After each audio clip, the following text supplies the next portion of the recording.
Hey friends, this is Patty the Tinkerer's wife. Welcome to my channel. I would like to welcome especially those of you who are here for the first time and those of you who are new subscribers.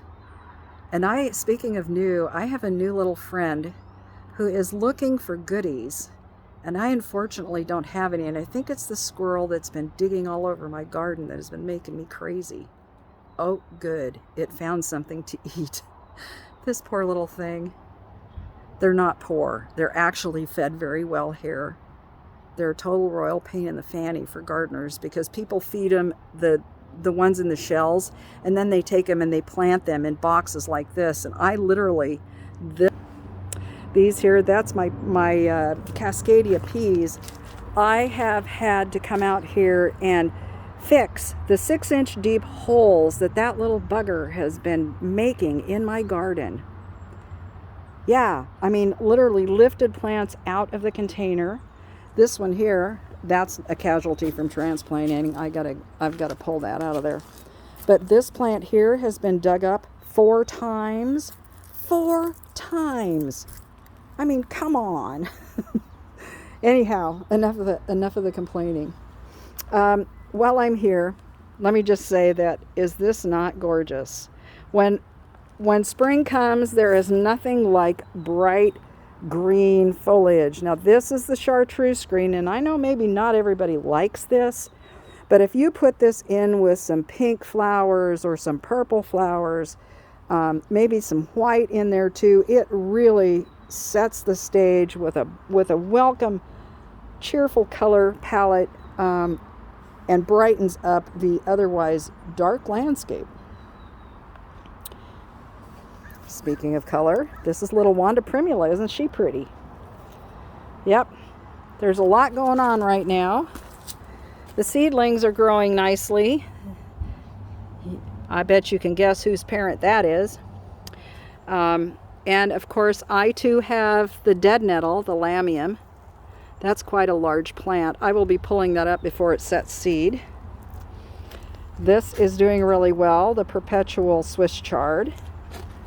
This was a seedling from last summer that was barely growing, and I put it in the ground here last fall, and this is how big it's gotten, and it's blooming lovely. It actually looks better from the other way. Other plants that I've got, just more stuff, but I want to show you these over here. This is Cowslip primrose, and this is how it grows in the ground. So you'll get this bunch of flowers, but that's what the flowers look like. Isn't that cute? Those are little primroses. They do like some regular moisture, though I gotta say I'm not the best at keeping plants watered. These have survived okay in the soil that I have here, so you know, they will take some dry, but they do really appreciate regular watering if you can give it to them, and they do even better. They have self-sown here too. More of the dead nettle in a different color, a little different color right there. And I have lemon balm coming up all over in here.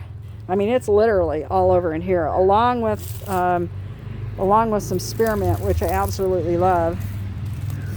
Oh, I can see that we already have the pests working on the collard. This is another little collard tree.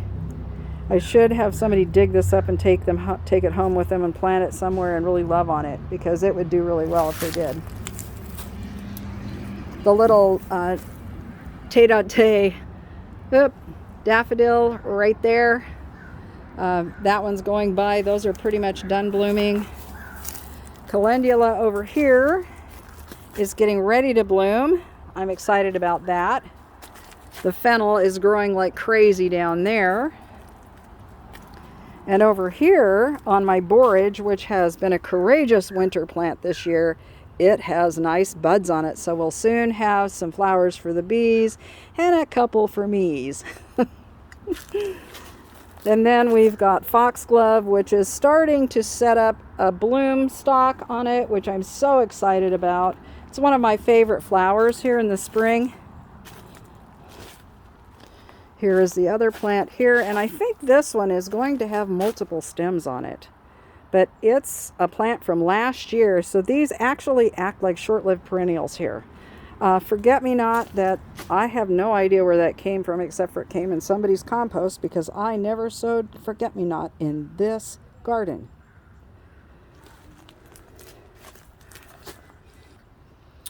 So that's what I've got going on here. I hope that you enjoyed the little tour.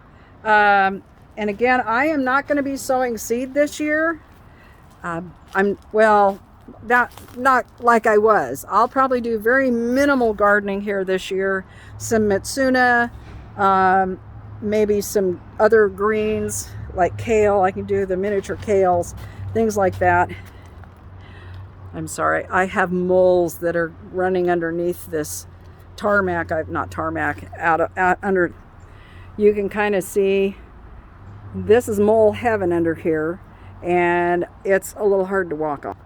It's become a little treacherous. I feel like I need one of those lawn leveler rollers, you know, the kind you put the water in and you roll back and forth on a lawn after you've got all the materials worked into the soil, so you can sow the seed and then mulch it. Yeah, that's what I feel like needs to happen here.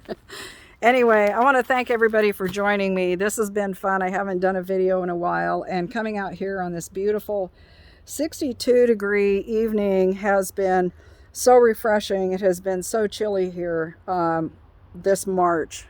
Probably the coolest March we've had in a while.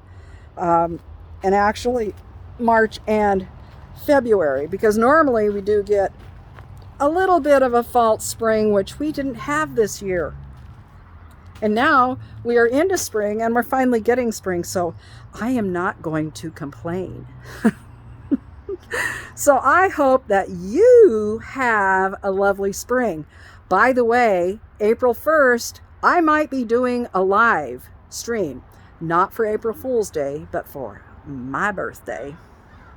So I'm turning 65 on April 1st, so come help me celebrate. And I hopefully will see you there. God bless, and you all happy gardening and have a great time. This is Patty, the Tinker's Wife, signing off. Bye.